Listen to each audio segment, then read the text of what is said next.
বিশ্বকাপ খেলা আসতেছে না? বিশ্বকাপ খেলা নিয়ে পৃথিবীর কোন দেশ যত মাতামাতি করে না, আমরা বাঙালি তার চেয়ে বেশি মাতামাতি করি। আমাদের অবস্থা হয়েছে ছাগলের 3 নাম্বার বাচ্চার মতো, ঠিক কিনা?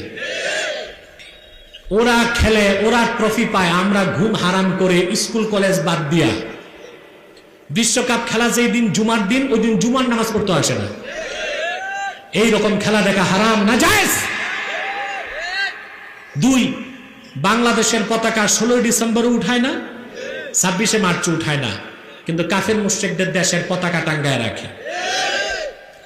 এখন স্বাধীনতা গেল কই? এটা কি রাষ্ট্রবিরোধী কাজ নয়? স্বাধীনতা বিরোধী কাজ নয়?